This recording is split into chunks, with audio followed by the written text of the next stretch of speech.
The Valorian Dominion had ruled the Milky Way galaxy for 12,000 years. It was an empire so vast that light itself would take generations to cross its borders. 400,000 star systems bent to its will. 23 species served under its command, and at the top sat the Archons, ancient beings of terrifying power who could crush minds with a thought and see futures before they happened. They had conquered every worthy species they had ever found. They had destroyed those who resisted, and they had enslaved those too weak to fight. This was the natural order of things. The strong ruled, the weak served. It had always been this way. It would always be this way, or so they believed. In the year 2301 by Earth's calendar, a Dominion scout ship entered an unremarkable solar system at the edge of the galaxy's spiral arm. The ship's captain, a Valorian named Kethris, had explored 1,000 such systems in his career. Most were empty. Some held primitive life. Very few held anything of interest. But this system was different. The third planet from the yellow sun was covered in water and green land. Cities dotted its surface. Satellites orbited above it. Radio signals poured into space, carrying voices and music and the chaos of 1 billion conversations. Kethris watched the data scroll across his screen. His second officer stood beside him, her face twisted in disgust. "Primitives," she said. "They haven't even developed faster-than-light travel. They're still burning fossil fuels, fighting wars over lines drawn on maps. They're barely above animals." Kethris nodded slowly. The species on this world called themselves humans. They were short-lived creatures, rarely surviving more than 100 years. They were divided into hundreds of nations that constantly fought each other. They killed their own kind over differences in skin color, beliefs, and imaginary borders. "What should we do with them?" his second officer asked. Kethris thought for a moment. The Dominion had protocols for situations like this. Species that showed promise could be recruited. Species that posed a threat could be destroyed. Species that were neither were simply cataloged and forgotten. But humans were interesting. They were violent and chaotic, yes, but they were also creative. Their technology was advancing rapidly, and most importantly, they bred quickly and worked hard. "Category 7 primitive," Kethris announced.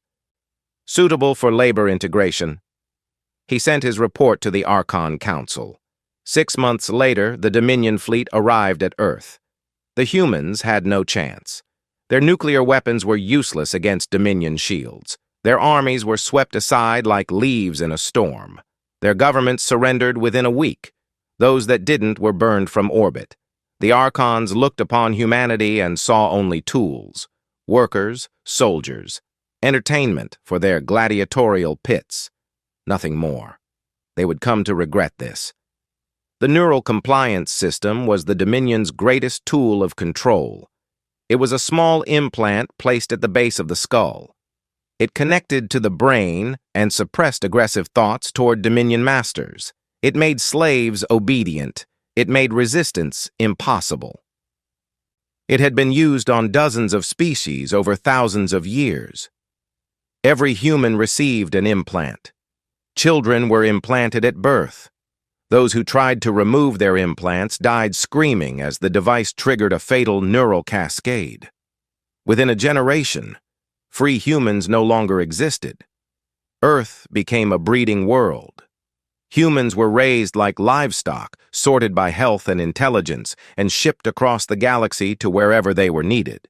Strong humans worked in mines on asteroid colonies. Smart humans served as technicians and engineers. Beautiful humans entertained Dominion nobles. The violent ones fought and died in gladiatorial arenas for alien amusement. Families were torn apart. Culture was erased. Languages were forbidden. Humans were given new names, Dominion names, and taught to forget where they came from. The years passed. Then the decades.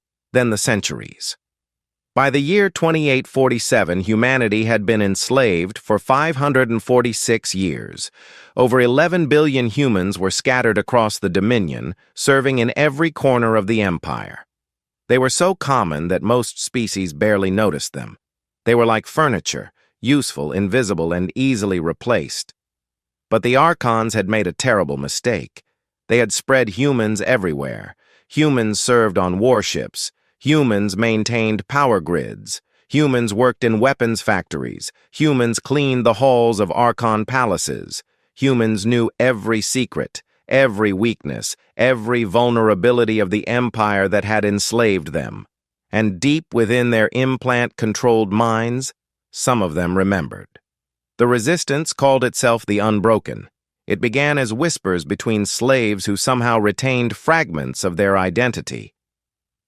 A look exchanged in a corridor, a symbol scratched into a wall, a name passed from parent to child, Earth. The Unbroken had no weapons, they had no ships, they had no army. What they had was time, patience, and a hatred that burned across generations. They began to plan. Dr. Yuki Tanaka was born on a Dominion breeding world in 2799. Her parents were both slaves, and she never knew their original family name. She was identified early as having exceptional intelligence and was selected for scientific training.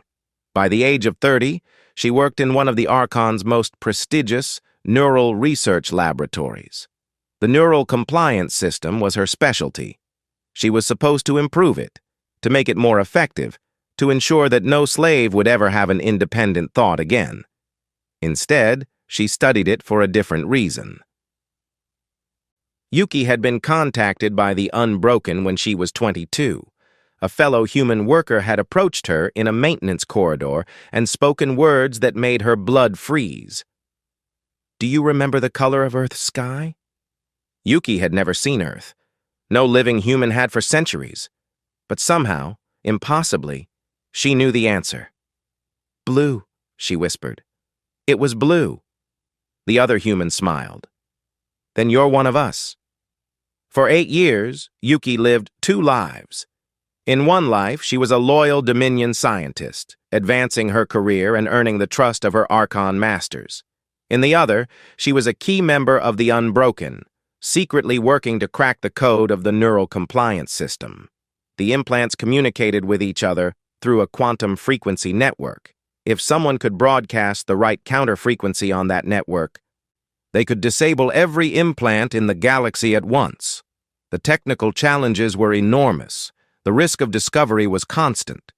Dozens of resistance members were caught and executed over the years, their minds ripped apart by Archon interrogators. But somehow, Yuki's work continued. On the night of June 15, 2847, she finally succeeded. Yuki sat alone in her laboratory, staring at a small device no larger than her fist. It had taken her 8 years to build. It contained technology that the Dominion had never imagined, innovations that should have been impossible for a slave to create. She called it the awakening signal. Her hands trembled as she held it. Once she activated this device, there was no going back. Either it would work, and 11 billion humans would suddenly be free, or it would fail, and she would die, along with everyone who had helped her. She thought of her parents, who had died in the mines without ever knowing freedom. She thought of the children she had seen sold at auction, their eyes dead and empty. She thought of the gladiators she had watched die for alien entertainment, their bodies discarded like garbage. She thought of Earth, a world she had never seen but had always loved. "For all of us," she whispered. She pressed the button. The signal propagated through the quantum network at speeds that made light look slow. It spread from system to system, planet to planet, ship to ship. Wherever a human being existed with a neural compliance implant, the signal found them, and it set them free. Marcus Stone was fighting in the gladiatorial pits of Kethris Forth when the awakening came. He was 34 years old and had spent the last 15 years as a fighter, killing other slaves for the entertainment of Dominion nobles. He had won 247 matches. He had killed 312 opponents. He had survived wounds that should have killed him a dozen times over. He remembered nothing of his life before the pits. The implant had taken his memories, his personality, everything that made him who he was. He was just stone, a killing machine, a tool, a thing. Then the signal hit. Marcus collapsed in the middle of the arena. His opponent, another human slave, collapsed beside him. The crowd of aliens laughed, thinking it was part of the show. But then Marcus opened his eyes, and everything was different. Memories flooded back. His mother's face, his father's voice, the smell of rain on earth soil, a smell he had experienced only once. In early childhood, before they took him away. He remembered being human. He remembered being free. He remembered being stolen. Marcus looked up at the Dominion nobles watching from their luxury boxes, their alien faces twisted in confusion and annoyance. He looked at the guards surrounding the arena, their weapons ready. He looked at the other human gladiators, all of them waking up just as he had, all of them remembering. For the first time in 15 years, Marcus Stone smiled. "Brothers," he said, his voice carrying across the arena. "Sisters, do you remember who we are?" "Yes," they answered. "Do you remember what they did to us?" "Yes." "Then let's show them what happens when you cage humanity."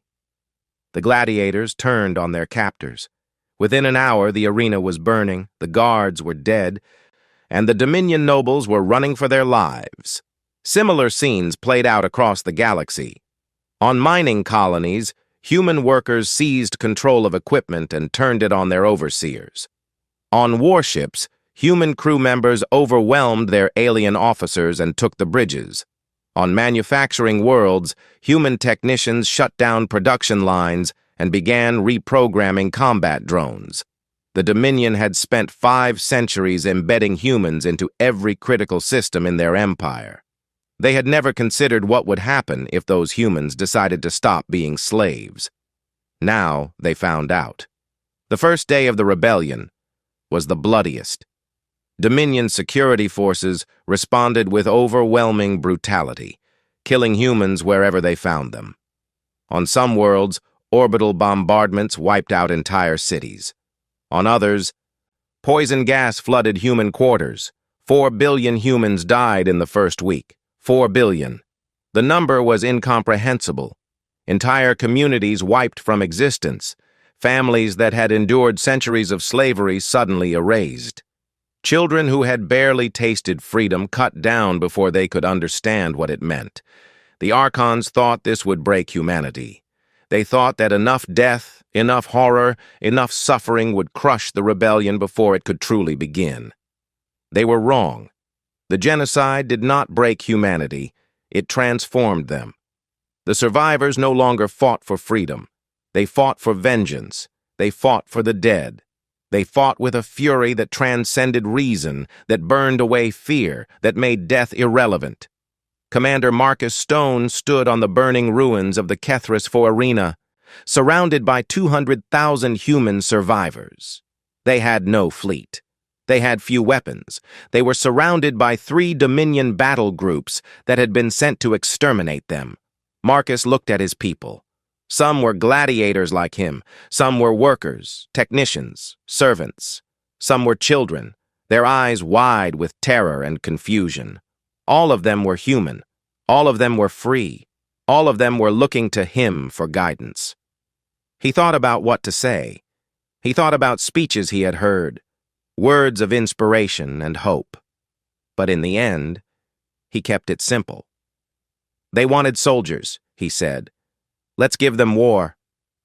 The Battle of Kethris should have been a massacre. The Dominion forces outnumbered the humans 100 to 1. They had orbital superiority, heavy weapons, and air support. But the humans had something the Dominion couldn't match. They had nothing left to lose. For 3 days, the humans fought. They used guerrilla tactics, ambushes, and suicide attacks. They turned the ruins of the arena into a death trap. They used captured weapons against their former masters. When they ran out of ammunition, they used knives. When they ran out of knives, they used their bare hands. On the third day, Dominion reinforcements arrived, but so did something else. A fleet of 37 human-captured warships emerged from faster-than-light travel above Kethris 4. They were crewed by former slaves who had learned to operate them by watching their masters. They were armed with weapons that had once been used to conquer humanity. Now those weapons turned on the conquerors. The Dominion battle groups were destroyed within hours. Kethris 4 became the first liberated human world, but it would not be the last. Across the galaxy, Dr. Yuki Tanaka watched the reports coming in. Human uprisings on thousands of worlds. Dominion forces reeling from attacks they had never anticipated. Captured ships forming the nucleus of a human fleet. She stood in a hidden base on a forgotten moon, surrounded by other resistance leaders.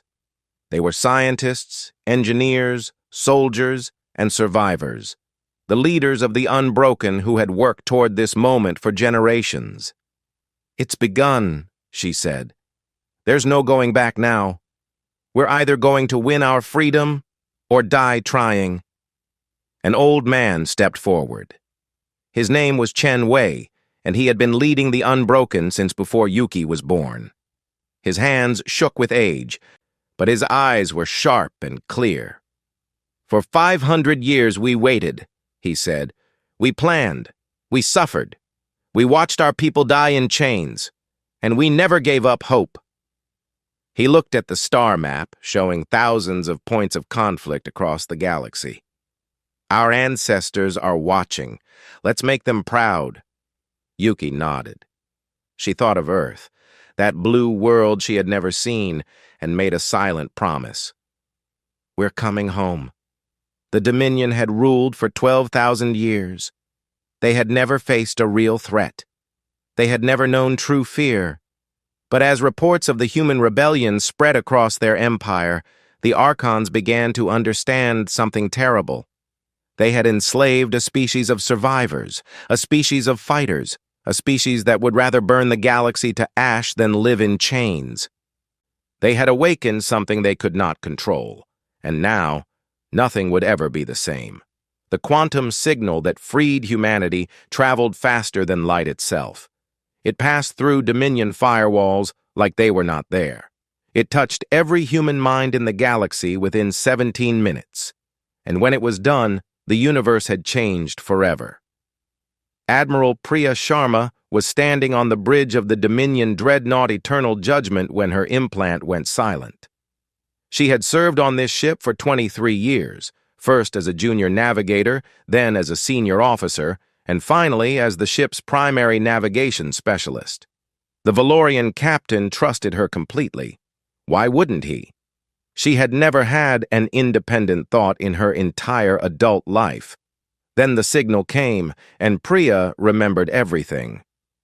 She remembered her grandmother's stories about Earth. She remembered her mother being sold to a mining colony when Priya was 7 years old. She remembered her sister dying in a Dominion medical experiment.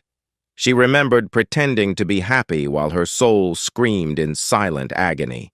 The captain was speaking, but Priya no longer heard him. She was looking around the bridge at the other humans. The weapons officer, the engineering liaison, the communications specialist. There were 11 humans on this bridge, all of them waking up at the same moment, all of them meeting each other's eyes. They didn't need to speak. They didn't need a plan. They knew what to do. The weapons officer drew his sidearm and shot the captain through the head. It took 4 minutes to secure the bridge. It took another 2 hours to secure the entire ship. 700 Valorian crew members died. 43 humans died with them. But when the fighting was over, the eternal judgment belonged to humanity. Priya sat in the captain's chair, a seat no human had ever occupied on a Dominion warship. She opened a communication channel to other ships in the fleet. 14 of them answered with human voices. 14 ships, crewed by newly awakened humans, ready to fight. "This is Priya Sharma," she said. "Today, we take back what they stole from us." Across the Dominion, similar scenes played out thousands of times. Some humans took ships, some took weapons factories, some took orbital defense platforms, some simply took revenge on the masters who had tormented them for so long. The first 6 hours of the rebellion were chaos. Human slaves rose up in the great halls of the Archon Palace on Valoria Prime. They were cut down by psionic blasts that boiled their brains inside their skulls. But more came, and more, and more. For every human that died, 10 more seemed to appear, armed with kitchen knives and broken furniture, fighting with a fury that terrified their would-be executioners. On the manufacturing world of Hestor 7th, humans seized control of the planet's main weapons factory. Within hours, they were producing small arms and ammunition for the rebellion. Within days, they were building combat drones programmed to recognize and kill Dominion soldiers. On the prison moon of Karak, human inmates overwhelmed their guards and freed 17,000 prisoners from 100 different species. Most of those species had been crushed under Dominion rule for millennia. They joined the human uprising without hesitation. By the end of the first day, humanity had seized control of 2,300 warships, 47 orbital defense networks, and dozens of critical infrastructure systems. It was the largest slave uprising in galactic history. The Archons responded with genocide. High Archon Valeth was the supreme ruler of the Dominion. He was 9,000 years old. He had watched species rise and fall like waves on a shore. He had crushed rebellions that made this one look like a child's tantrum.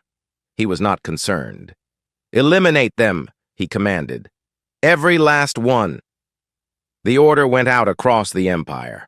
All humans were to be killed on sight. No exceptions, no mercy. The species was to be erased from existence.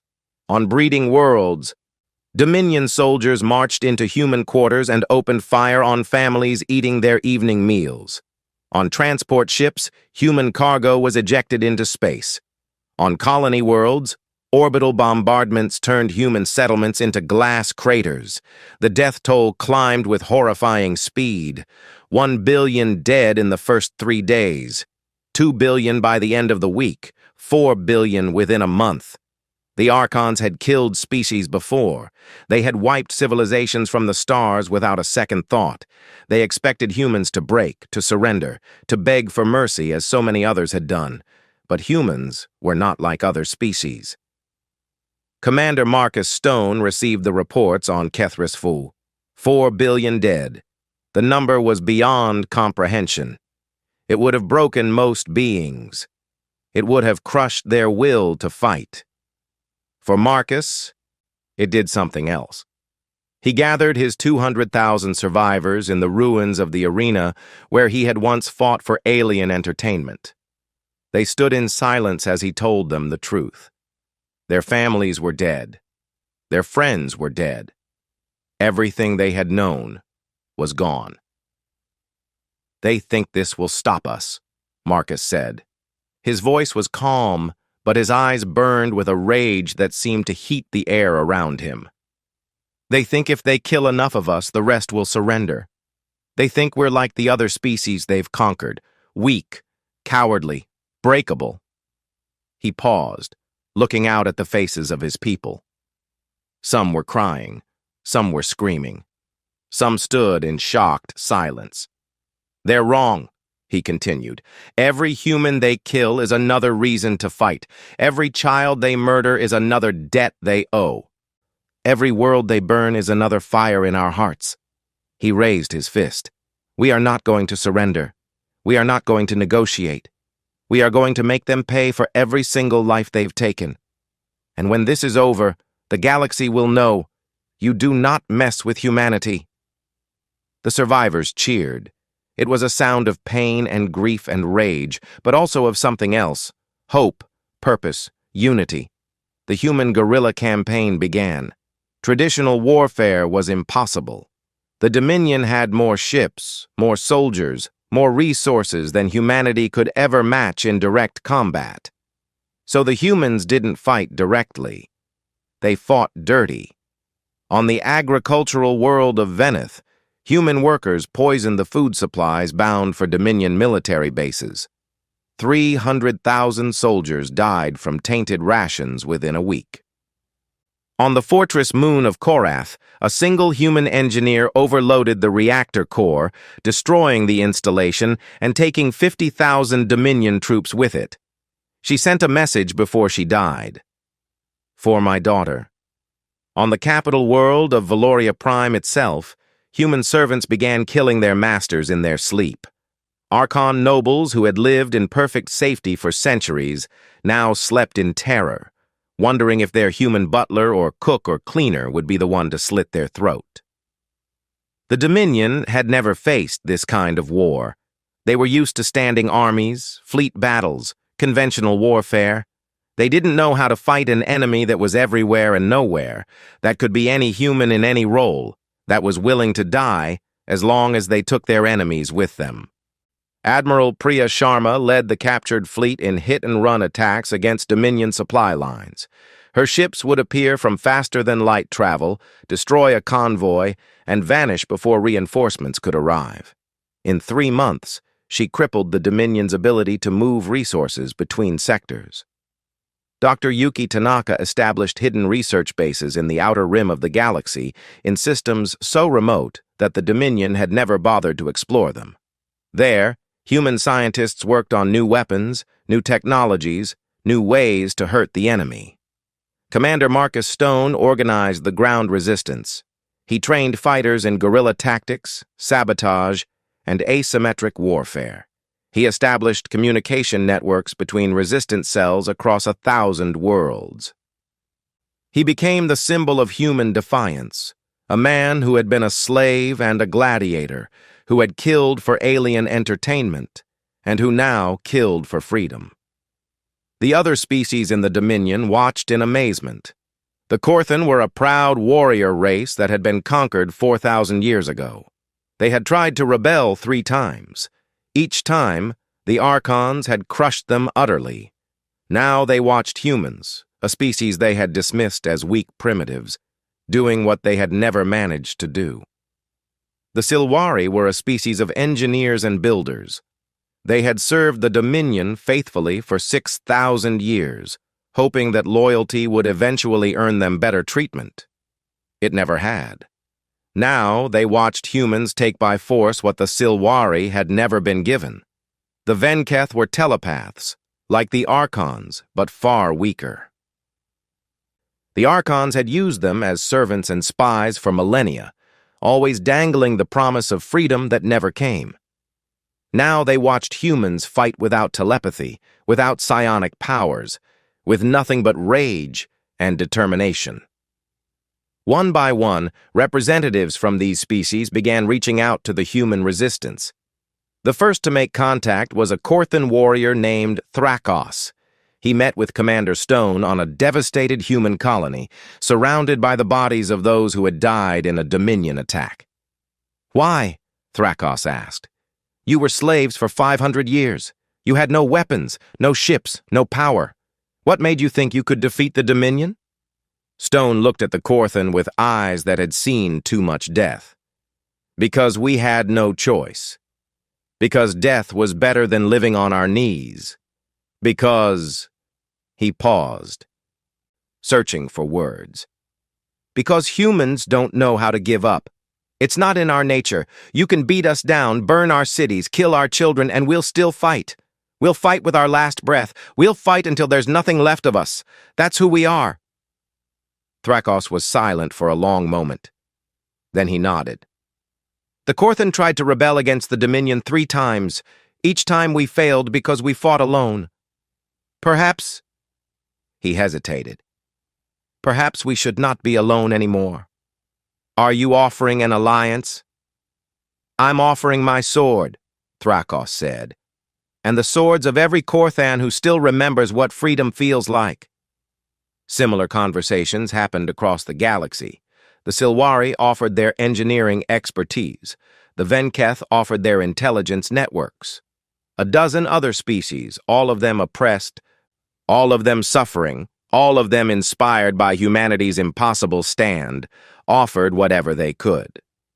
Dr. Tanaka stood before the growing coalition's first joint council. Representatives from 15 species sat around a makeshift table in a hidden base on an unnamed moon. They were enemies by history, strangers by culture, united only by their hatred of the Dominion. For thousands of years, the Archons have ruled through division, Tanaka said. They kept us separate, suspicious, afraid of each other. They made us believe that we were alone, that resistance was futile, that we could never be free. She looked around the table, meeting the eyes of beings from a dozen different worlds. They were wrong. We are not alone anymore, and together we are going to tear their empire apart. The Coalition of the Broken was born. High Archon Valeth received reports of the growing alliance with disbelief. Lesser species working together. It was absurd. It was impossible. It was dangerous.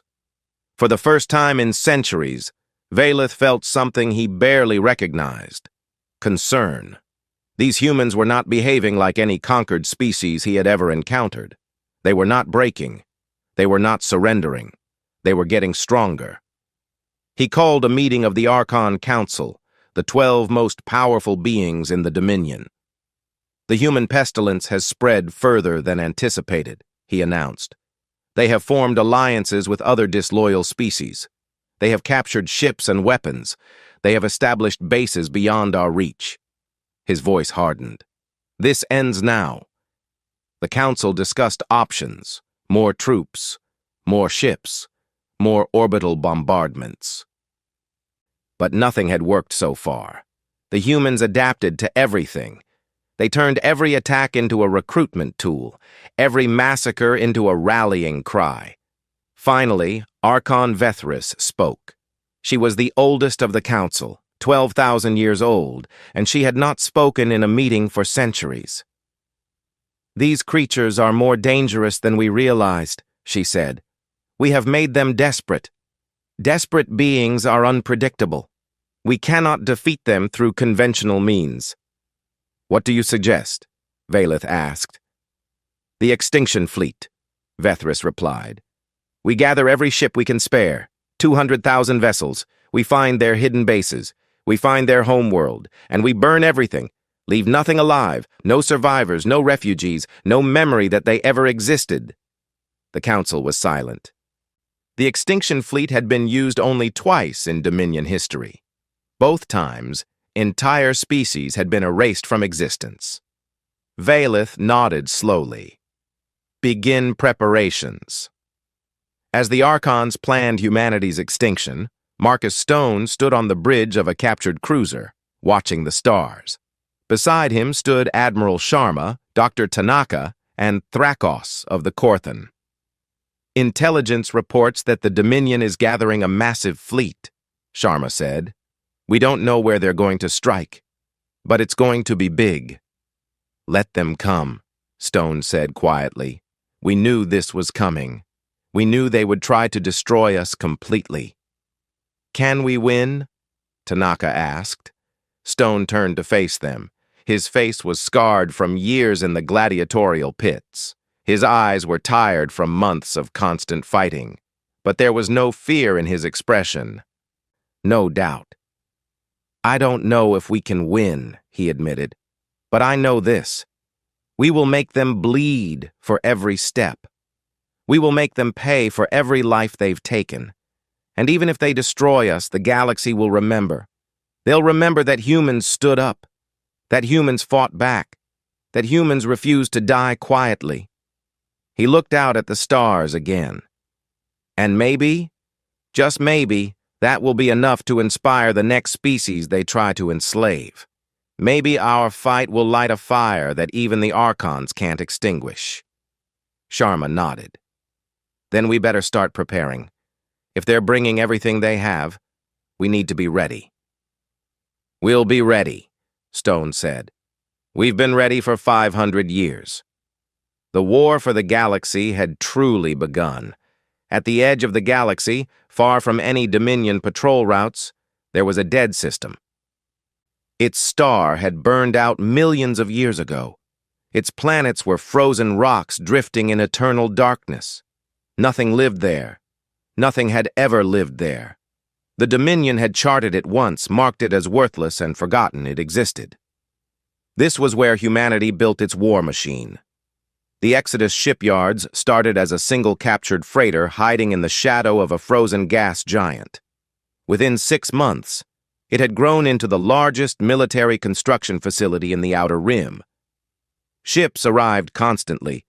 Captured vessels, stolen cargo haulers, anything that could carry refugees and resources to the hidden base. Admiral Priya Sharma stood on an observation platform, watching as thousands of humans worked on the skeleton of a new warship. Sparks flew in the darkness of space. Welding beams lit up like stars. The sounds of construction echoed through the station's corridors. "The Dominion built their empire on the backs of slaves," she said to Dr. Tanaka, who stood beside her. "For 5 centuries, humans built their ships, maintained their weapons, ran their factories. We know their technology better than they do. And now we're using that knowledge against them," Tanaka replied. Sharma nodded. "These ships won't be like theirs. The Dominion designs for intimidation. Big, impressive vessels meant to terrify their enemies into submission. We don't care about looking impressive. We care about winning." The first human-designed warship was called the Vengeance. It was smaller than a Dominion cruiser, but faster and more maneuverable. Its weapons were optimized for damage, not show. Its armor was distributed to protect critical systems, not to look imposing. Every design choice served a single purpose: killing Dominion ships. Commander Marcus Stone visited the shipyards when the Vengeance was completed. He walked through its corridors, ran his hand along its walls, sat in its command chair. The ship had been built by former slaves, engineers who had spent their lives constructing vessels for their masters and now built for themselves. "How does it feel?" Sharma asked him. Stone was quiet for a moment. "It feels like hope," he finally said. "For the first time since I can remember, it feels like we might actually have a chance." Over the following months, the shipyards produced more vessels: destroyers, cruisers, carriers, support ships. Each one was crewed by humans who had been slaves just a year before. Each one was commanded by officers who had learned warfare by watching their Dominion masters. But ships alone would not be enough to defeat the Archons. The Archons' greatest weapon was not their fleet. It was their minds. They were psionic beings, capable of reaching across space to crush thoughts, control actions, and foresee attacks before they happened. In 12,000 years, no species had ever found a way to counter this power. Dr. Tanaka intended to change that. Her laboratory was deep in the heart of the Exodus station, protected by layers of security that even the coalition leadership couldn't penetrate without authorization. There, she and a team of human scientists worked on the most important project of the war. "The Archon's psionic abilities operate on a specific quantum frequency," she explained to the Coalition Council. "It's the same frequency that the neural compliance system used to control us. When I developed the awakening signal, I learned how to disrupt that frequency." "You're saying you can block their powers?" Thrakos asked, leaning forward with interest. "Not just block," Tanaka said. "Eliminate. Within a certain radius, the null field generator creates a zone where psionic energy simply stops working. No telepathy, no telekinesis, no future sight, nothing." The council was silent. The implications were staggering. "If this works," Admiral Sharma said slowly, "the Archons become just flesh and bone. They become mortal." Tanaka nodded. "That's exactly what they become." The first null field generator was tested 3 months later. A captured Archon prisoner, a minor noble who had overseen a human breeding facility, was brought to an isolated location. His psionic abilities were confirmed. He could read minds, project mental attacks, and sense approaching threats. Then the null field was activated. The Archon screamed, not from pain, but from something worse. For the first time in his thousands of years of life, he was alone in his own head. He couldn't sense the minds around him. He couldn't reach out with his thoughts. He was blind in a way he had never experienced. Commander Stone stepped into the test chamber. The Archon looked at him with wide, terrified eyes. "What have you done to me?" the Archon demanded. "We've made you like us," Stone replied. "How does it feel?" "To be helpless, to be weak, to be at the mercy of creatures you thought were beneath you." The Archon didn't answer. He was shaking. Stone drew his combat knife. "You ran a breeding facility. You separated mothers from their children. You sold human beings like livestock." He stepped closer. "I've been waiting to meet someone like you." What happened next was not recorded in official Coalition records. But when Stone emerged from the test chamber, he was alone. The null field generator worked perfectly. Production began immediately. The devices were integrated into human warships, installed in ground assault vehicles, and built into portable units that soldiers could carry into battle. For the first time in 12,000 years, the Archons would face enemies who didn't fear their powers. Word of the development spread through the Coalition. Species that had lived in terror of Archon mind control suddenly saw new possibilities. The Venketh telepaths offered their expertise in understanding psionic technology. The Silwari engineers helped miniaturize the devices. The Korthan warriors volunteered to be the first to test them in combat. The Coalition of the Broken was no longer just an alliance of the desperate. It was becoming a real military force. Not everyone joined the Coalition willingly. Some species had served the Dominion for so long that they had forgotten any other way of life. Others feared that the rebellion would fail and that they would be punished for disloyalty. And some simply didn't believe that humans could succeed where so many others had failed. The Manthari were one such species. They had been the Dominion's primary shipbuilders for 8,000 years. Their orbital factories produced half of the Empire's warships. Their loyalty to the Archons was considered unbreakable. Admiral Sharma knew that the Coalition needed the Manthari. Without their production capacity, the Dominion could replace its losses faster than the rebellion could destroy them. She sent envoys to Manthari Prime, offering alliance, trade, protection. The Manthari refused. "Your rebellion is doomed," their leader told the human envoy. "The Archons have ruled for 12,000 years. They will rule for 12,000 more. We will not throw away our position for a species that has been free for less than a year." Sharma received the report with a cold expression. "Then we'll have to convince them another way." The Battle of Manthari Prime was not a battle of conquest. Sharma had no intention of occupying the planet or subjugating its people. She simply wanted to make a point. The Human Liberation Navy arrived in the Manthari system with 37 warships.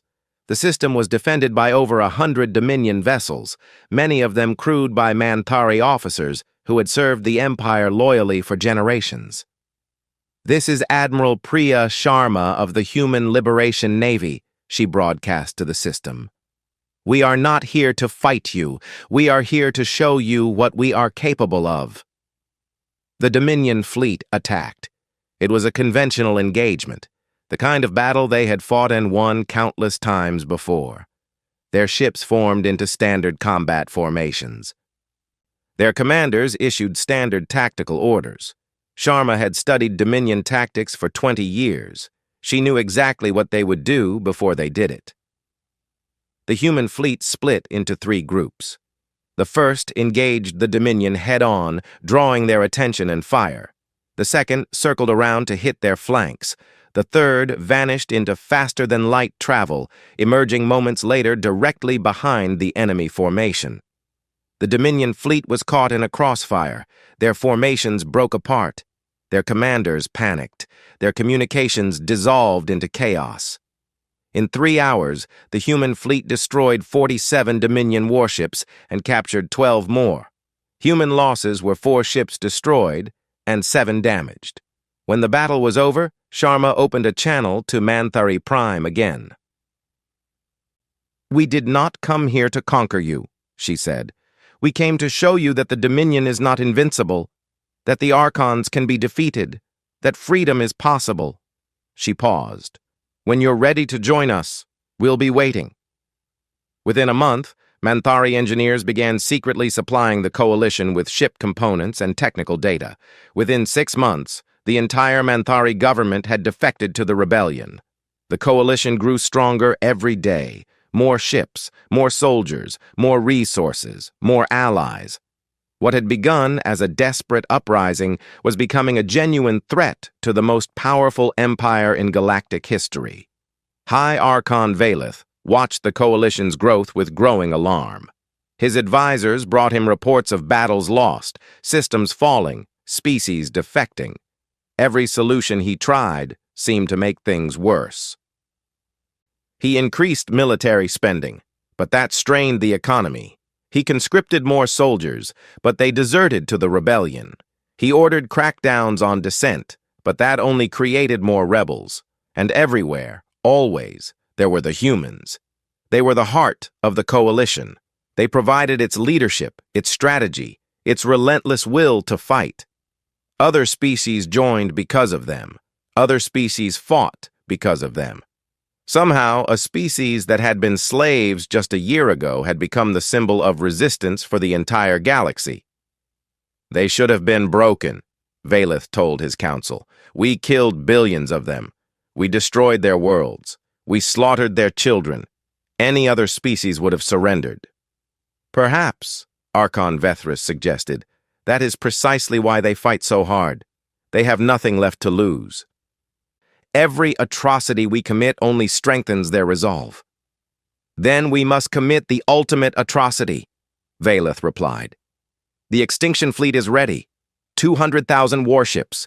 We will find their hidden bases. We will find their homeworld, and we will burn everything until nothing is left."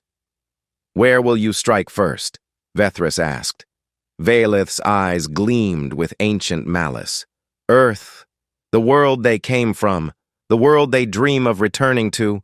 We will turn it to ash while they watch, and then we will hunt down every last survivor and do the same to them." The order went out. The extinction fleet began to move. Commander Stone received the intelligence report in his quarters aboard the Vengeance. He read it 3 times, making sure he understood correctly. 200,000 ships. The largest fleet ever assembled in Dominion history, heading for Earth. He called an emergency meeting of the Coalition Command. "They're going to attack our homeworld," he said. "The Archons are gathering everything they have. They want to end this war by destroying the heart of the rebellion." "Can we stop them?" a Corthan general asked. Admiral Sharma studied the tactical data. "Our fleet has grown significantly.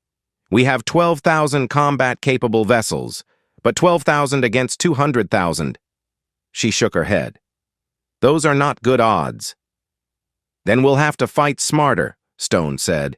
"We won't meet them in open space. We'll make them come to us.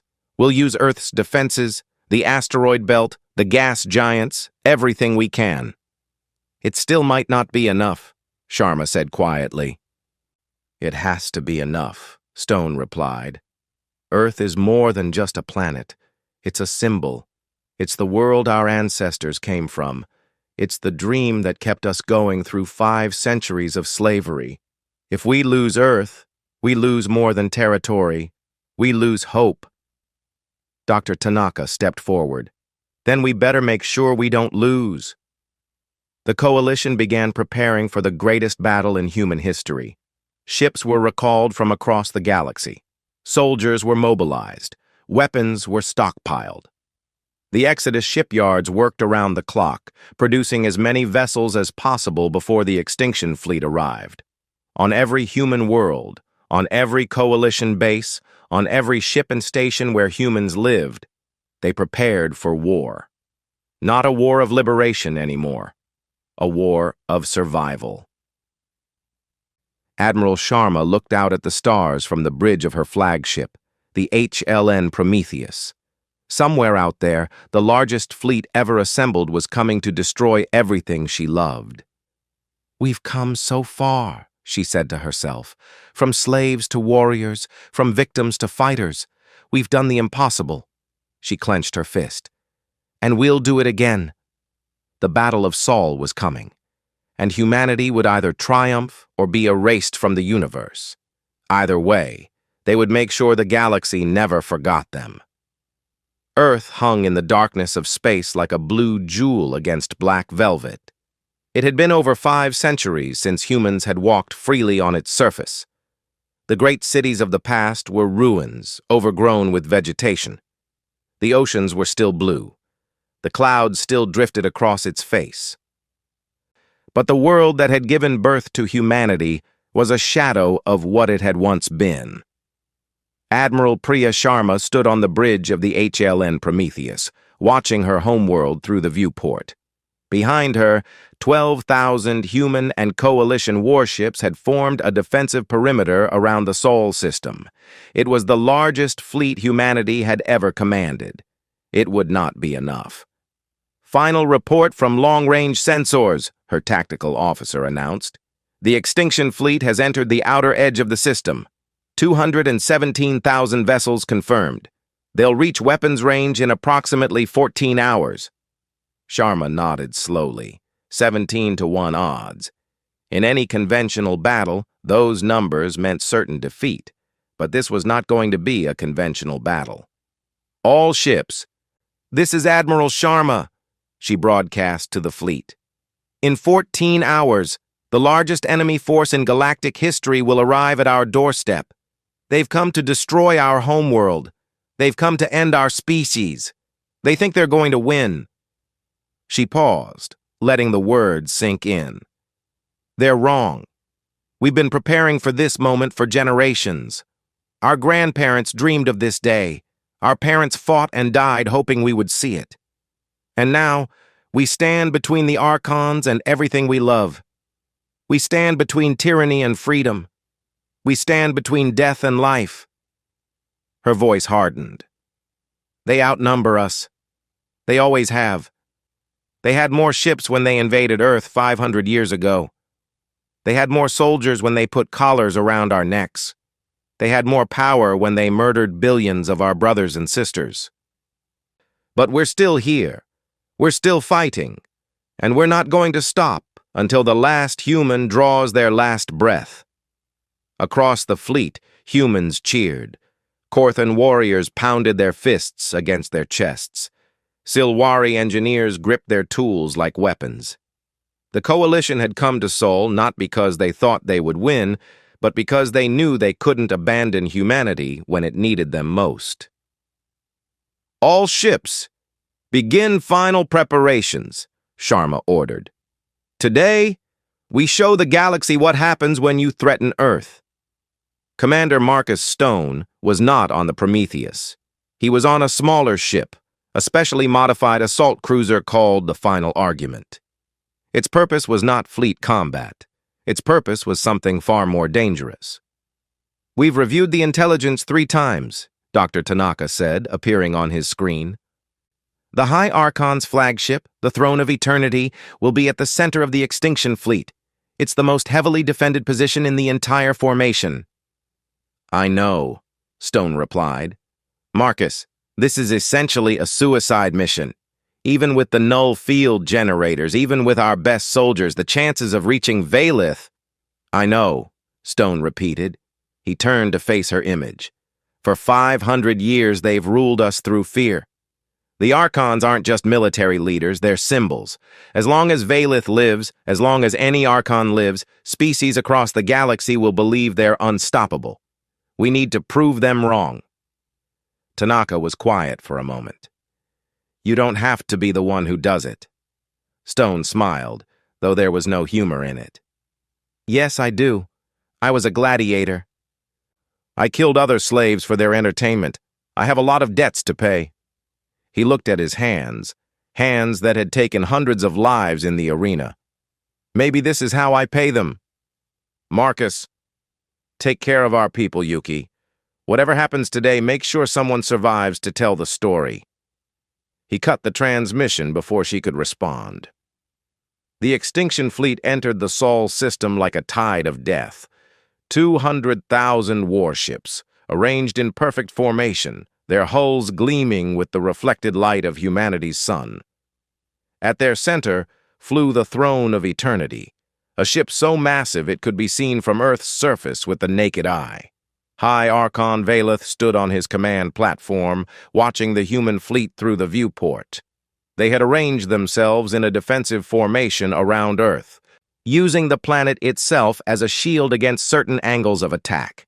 Clever, but pointless. They have approximately 12,000 ships, his tactical advisor reported. Primarily captured Dominion vessels with some ships of their own construction. Their defensive position is competent. It doesn't matter, Valeth replied. They could have 1,000,000 ships and it wouldn't matter. Order the fleet to advance. Standard extermination pattern. The extinction fleet surged forward. Admiral Sharma watched them come. Her hands were steady on the console in front of her.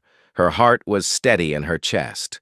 She had known this moment would arrive since the day she was freed from her neural implant. She had been preparing for it ever since. First wave is in range, her tactical officer reported. All ships, Sharma commanded. Fire. The Battle of Sol began. 12,000 ships opened fire simultaneously. Missiles streaked across the void, energy beams carved through space. The leading edge of the extinction fleet exploded in a storm of debris and fire. But the Dominion kept coming. Their losses in the first volley were significant. Hundreds of ships destroyed, thousands of crew killed. For any normal enemy, such casualties would have caused hesitation. For the extinction fleet, they were acceptable losses. The two fleets collided. Space became chaos. Ships dueled at close range, their weapons tearing through hulls and shields alike. Fighters swarmed between the larger vessels, their pilots executing maneuvers that would have been impossible for any but the most experienced warriors. The human ships fought with desperate ferocity. They knew that every Dominion vessel they destroyed was one less enemy for their children to face. They knew that every minute they survived was another minute for Earth to endure. The Corthan cruiser Blade of Vengeance rammed a Dominion battleship 3 times its size, its crew detonating their reactor core to take the enemy with them. A squadron of Silwari destroyers held a critical choke point for 4 hours, destroying 37 enemy ships before being overwhelmed. A lone human pilot, her ship crippled and burning, guided her vessel into the engine core of a Dominion carrier, ensuring it would never threaten another human world. Across the battlefield, such acts of sacrifice played out thousands of times. Coalition soldiers died so that others might live. They died with weapons in their hands and curses on their lips. They died free, but they were still dying. 3 hours into the battle, the Coalition had lost 4,000 ships. The Dominion had lost nearly 30,000. In any other context, those numbers would have represented an overwhelming victory for the Coalition. But they still had 8,000 ships against over 170,000. We're being pushed back, Sharma's tactical officer reported. If this continues, they'll reach weapons range of Earth within 6 hours. Sharma nodded grimly. Then we need to hold them for 6 hours. Admiral, I know what it is, she cut him off. Order all ships to fall back to secondary defensive positions. We'll use the lunar installations and orbital platforms to strengthen our line and signal Commander Stone. It's time. The final argument had been hiding in the shadow of Jupiter's moon, Ganymede, waiting for the right moment. When the signal came from Admiral Sharma, Stone gathered his assault team in the ship's hangar bay. 300 soldiers. Humans. Corthan. Venkith. The best warriors the Coalition had. Each one wore armor equipped with personal null-field generators. Each one carried weapons designed specifically to kill Archons. Stone looked at them and felt something he hadn't felt since the days before his implant was removed. Pride. These beings, these free beings, had volunteered to follow him into almost certain death. not because they were ordered to, but because they believed in the mission. The Throne of Eternity is the most heavily defended ship in the galaxy, he told them. Getting aboard will be difficult. Getting to the High Archon will be nearly impossible. Most of us won't survive. No one moved. No one spoke. They already knew all of this. But if we succeed, if we kill Valeth, we change history. We prove that the Archons can be defeated. We prove that the strongest beings in the galaxy can bleed and die like anyone else. Stone drew his blade, the same blade he had used to kill hundreds of opponents in the gladiatorial pits. Today, we end 12,000 years of tyranny. Today, we avenge every human who ever died in chains. The soldiers raised their weapons and roared their approval. The final argument launched from Ganymede at maximum acceleration. The ship was small and fast, designed to slip through gaps in the enemy formation rather than fight its way through. Its pilot, a woman named Lynn, who had once been a slave navigator on a Dominion cruiser, flew with a skill that bordered on supernatural. She wove between enemy ships, dodged defensive fire, used debris fields as cover. "Throne of Eternity. 2 minutes out," she reported. "They've spotted us. Fighters incoming." "Get us as close as you can," Stone replied. "We'll handle the rest." The final argument's weapons were limited, but they were enough to clear a path. The ship's gunners destroyed a dozen enemy fighters before they could close to weapons range. Lynn executed a maneuver that should have torn the ship apart, using the gravity of a nearby Dominion cruiser to slingshot toward her target. 30 seconds to contact. Enemy point defense is targeting us." Stone felt the ship shudder as energy beams struck its hull. Warning lights flashed across the hangar bay. Somewhere a fire was burning. 20 seconds. Another impact. This one harder. Stone grabbed a handhold as the floor tilted beneath him. 10 seconds. Hull breach in engineering. We're losing power. "Just get us there," Stone said through gritted teeth. "Contact in 5, 4, 3, 2. The final argument slammed into the hull of the Throne of Eternity. The collision tore through both ships, creating a wound of twisted metal and vented atmosphere. In the hangar bay, Stone's team activated their magnetic boots and charged toward the breach. They were aboard. The interior of the Throne of Eternity was vast and ornate, decorated with the stolen treasures of 1,000 conquered worlds. Stone's team moved through its corridors like ghosts, their null field generators creating zones of silence where Archon minds could not reach. Dominion soldiers met them at every turn. Elite guards, the best warriors the Empire had to offer. They fought with discipline and skill. They fought for their lords and their emperor. They died anyway. Stone led from the front, his blade carving through enemy soldiers with brutal efficiency. The years in the gladiatorial pits had taught him how to fight, how to kill, how to survive. He used that knowledge now, not for alien entertainment, but for his people's freedom. Around him, his team fell one by one. A Korthan warrior went down defending a corridor, buying time for the others to advance. A human soldier detonated a grenade in the middle of an enemy formation, taking a dozen guards with him. A Venkith telepath burned out her own mind, projecting a psychic scream that disabled enemy communications throughout the ship. By the time Stone reached the throne room, only 17 of his original 300 soldiers remained. The doors to the throne room were massive, carved from some dark metal that seemed to absorb light. Stone placed explosive charges on the hinges and signaled his team to take cover. The explosion was deafening. The doors collapsed inward. High Archon Valeth sat on a throne of crystal and gold, surrounded by his personal guard. He was ancient beyond measure, his body frail, but his presence overwhelming. Even with the null field generators dampening his power, Stone could feel the weight of his attention like a physical force. "So," Valeth said, his voice like wind through dead leaves. "The slave has come to kill the master." "No," Stone replied, stepping over the rubble of the destroyed doors. "The free man has come to execute the tyrant." Veleth laughed. It was a terrible sound. "I have lived for 9,000 years. I have watched stars die. I have crushed civilizations beneath my heel. And you, a creature who should be fighting in my arenas, think you can threaten me?" "Yes," Stone said simply. He activated the null-field generator strapped to his chest. The device hummed to life, creating a sphere of absolute psionic silence around him. Veleth's eyes widened as he felt his powers drain away. "What?" Stone didn't give him time to finish. He charged. Veleth's guards moved to intercept, but Stone's remaining soldiers engaged them. The throne room became a battlefield, blades clashing and bodies falling. Stone ignored all of it, his focus entirely on the High Archon.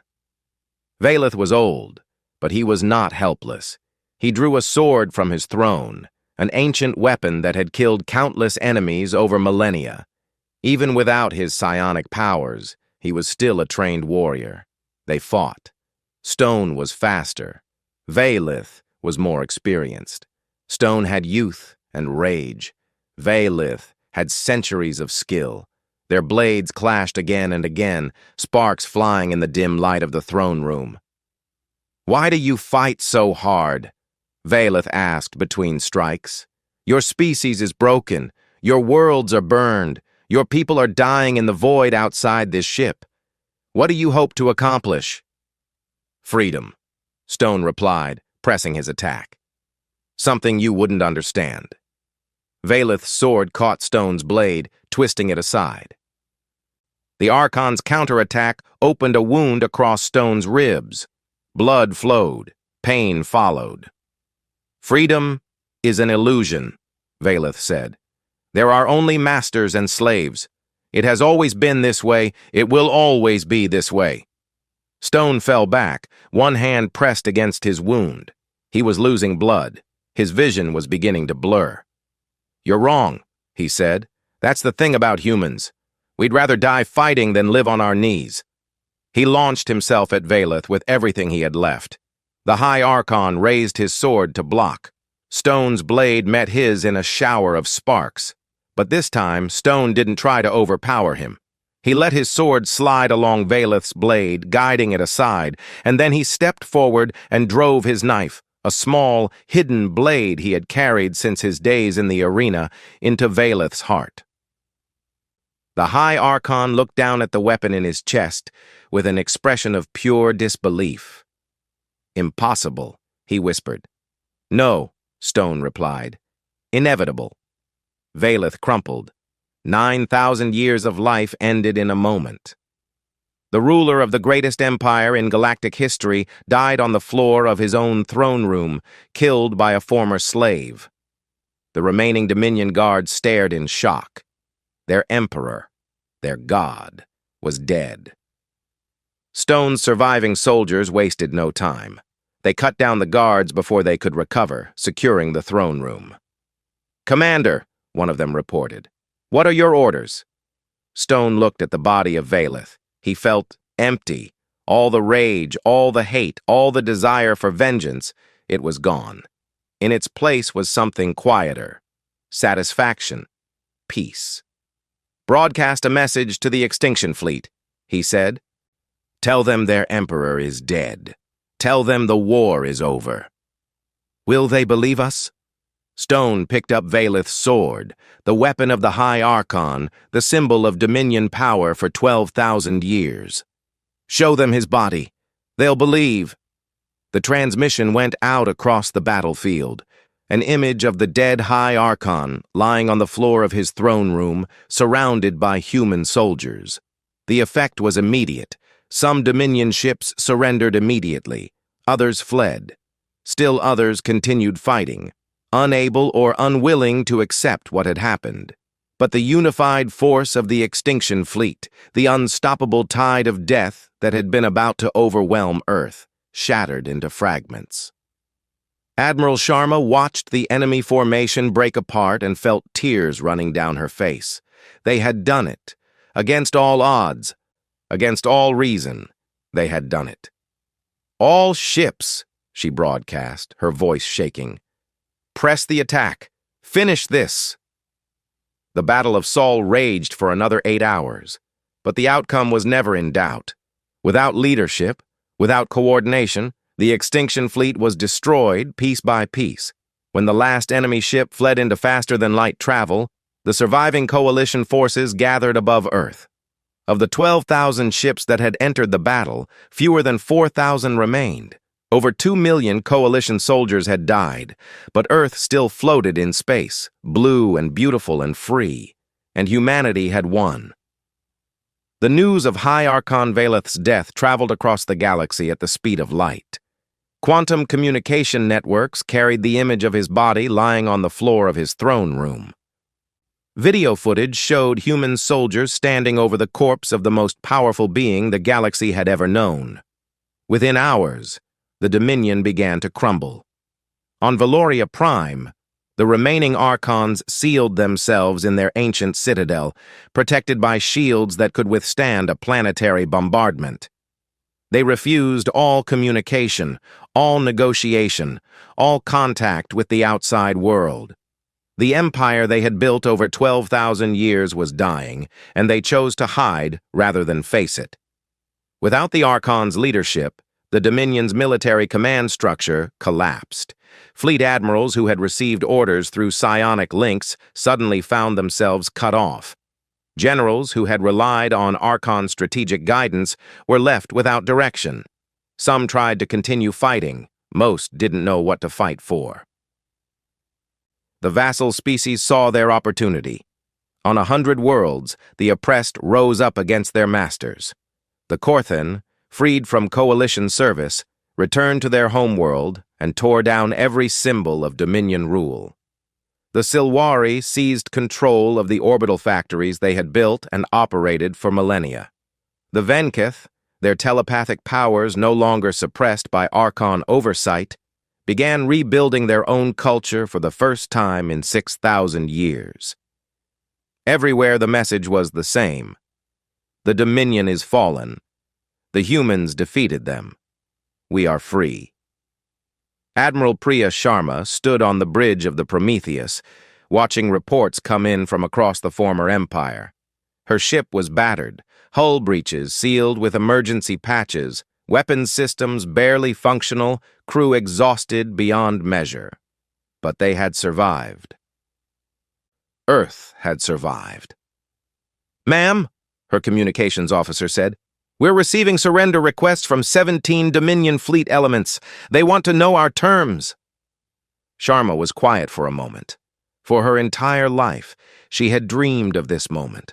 The moment when the Dominion would fall, when humans would stand victorious over their oppressors. Now that it was here, she wasn't sure how to feel. "Tell them to stand down and await further instructions," she finally said. "No hostile actions will be taken against ships that surrender peacefully." Understood. The communication went out. More surrender requests followed. Within a week, the Dominion's military had effectively ceased to exist as a fighting force.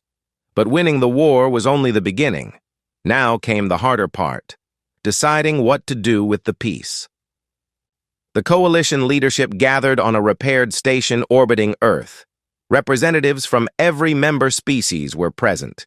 Humans, Korthan, Silwari, Venketh, Manthari, dozens of others. They had fought together. They had bled together. Now they had to build together. Commander Marcus Stone arrived last, still recovering from his wounds.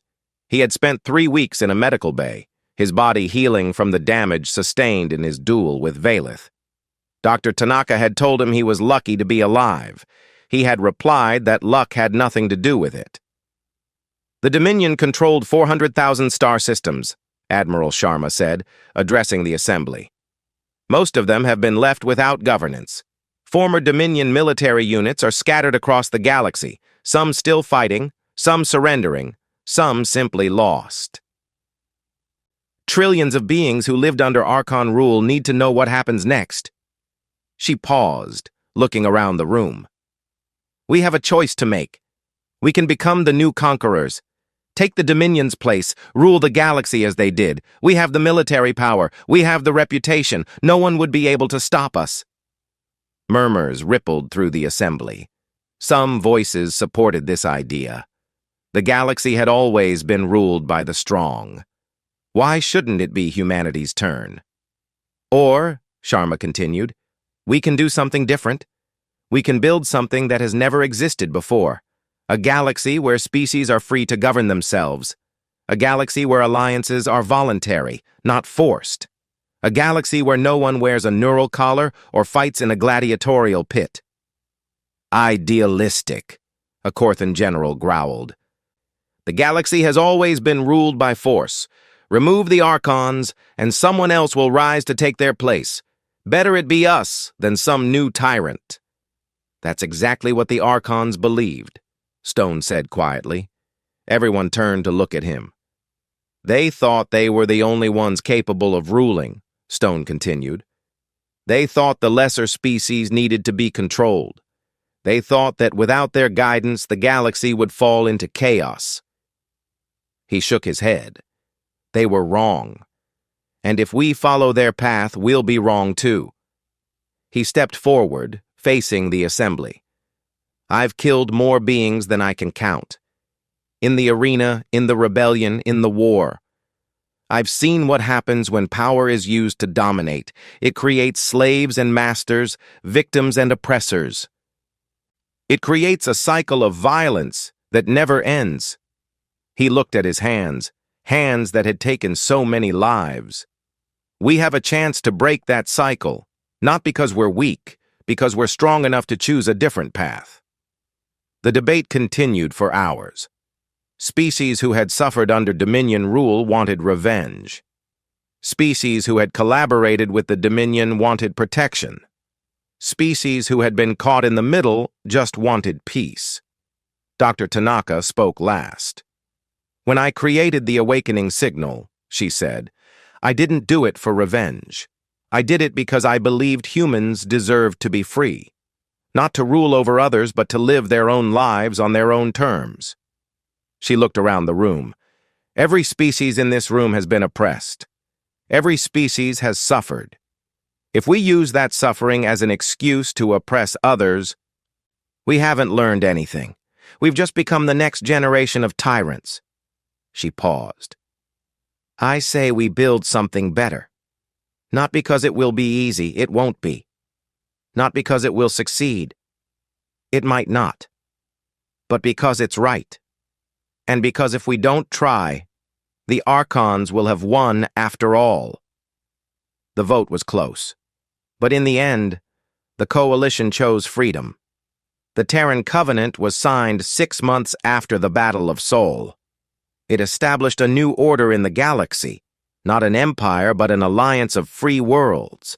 Every species that joined did so voluntarily. Every member had an equal voice. No world could be conquered or enslaved. No being could be property. Humanity took its place not as rulers, but as protectors. The Human Liberation Navy became the backbone of the Covenant's defensive forces. Human diplomats worked to mediate disputes between former enemies. Human engineers helped rebuild worlds devastated by war. Not everyone accepted the new order. Some species refused to join the Covenant, preferring to go their own way. Some former Dominion officers formed pirate fleets, raiding unprotected worlds. Some Archon loyalists continued to fight, hoping their masters would one day emerge from their citadel and restore the old order. They never did. The Archons remained sealed in their citadel on Valoria Prime, watching through their shields as the galaxy they had once ruled moved on without them. They were not attacked. They were not besieged. They were simply ignored. For beings who had considered themselves gods for 12,000 years, this was worse than death. Earth was healed slowly. The scars of Dominion occupation took generations to repair. Forests were replanted, cities were rebuilt, monuments were raised to those who had died in the long struggle for freedom. Commander Marcus Stone retired after the founding of the Covenant. He had spent his entire life fighting, first as a gladiator, then as a rebel, then as a general. Now, for the first time, he had nothing to fight against. He built a small house on the coast of what had once been called Greece, overlooking a sea that his ancestors had sailed thousands of years ago. He planted a garden. He learned to cook. He watched sunsets over waters that had witnessed the birth of human civilization. Sometimes old soldiers would visit him. They would talk about the war, about lost friends, about victories and defeats. Stone would listen, pour them drinks, and remember. Admiral Sharma visited him once near the end of her own life. "Do you ever regret it?" she asked, sitting beside him on the porch of his house. "The things we did? The people we killed?" Stone was quiet for a long moment. "I regret that it was necessary," he finally said. "I regret that so many had to die. I regret that we couldn't find another way." He looked out at the sea, its surface golden in the setting sun. "But I don't regret doing what had to be done. The alternative was extinction. The alternative was eternal slavery. Given the same choices, I'd make the same decisions." Sharma nodded slowly. "I think I would too." They sat together in silence, two old warriors watching the end of another day. Dr. Yuki Tanaka lived longer than either of them. She continued her research, developing technologies that would have seemed like magic to her ancestors. She trained new generations of scientists, passing on not just knowledge, but wisdom. Near the end of her life, she was asked what she considered her greatest achievement. "Most people would say the awakening signal," she replied. "And that was important. It freed our people. But I think my greatest achievement was what came after, helping to build a galaxy where the signal was no longer needed, where no species would ever need to be awakened because they were never enslaved in the first place." She smiled, her ancient face creased with wrinkles. "The greatest victories aren't won with weapons. They're won by creating something better than what existed before." In the rebuilt city of New Geneva, a monument was constructed to honor the dead. It listed every known human who had died in the rebellion, over 6 billion names, etched in crystal that would last for millennia. Around the central monument were smaller memorials to the coalition species who had fought alongside humanity. At the base of the monument, an inscription was carved. "They called us primitive, they called us weak, they tried to break us, but we are humanity, forged in fire, tempered by suffering, united in purpose. We bend, we bleed, but we do not break, and when we rise, nothing in this galaxy can stand against us." Below this, a smaller inscription was added. "May those who come after us never need to prove this truth again." Centuries passed. The Terran Covenant grew and changed, facing new challenges and new threats. But the core principles established after the fall of the Dominion endured. Freedom, equality, the right of every being to determine their own destiny. Humanity spread across the stars, not as conquerors, but as explorers, builders, and friends. They carried with them the memory of what they had survived and the determination to ensure it never happened again. And in the darkness between galaxies, where no light reached and no ship had ever traveled, signals continued to spread, the echo of the awakening signal, carrying the message of freedom to places humanity had not yet reached. Somewhere out there, other species heard it. Other slaves felt the first stirring of hope. Other worlds looked up at the stars and wondered if freedom was possible. The story of humanity was not over. It had barely begun. But the chapter that had started with chains and ended with victory would never be forgotten. It would be taught to children on 1,000 worlds. It would be sung by poets and recorded by historians. It would stand as proof that even the greatest empires could fall and that even the most oppressed peoples could rise, because that was the truth that the Archons had never understood. That was the truth that every tyrant in history had failed to grasp. Humanity didn't know how to give up, and when pushed to the edge of extinction, they pushed back with a fury that could shake the foundations of the universe. The galaxy learned this lesson once. It would never need to learn it again.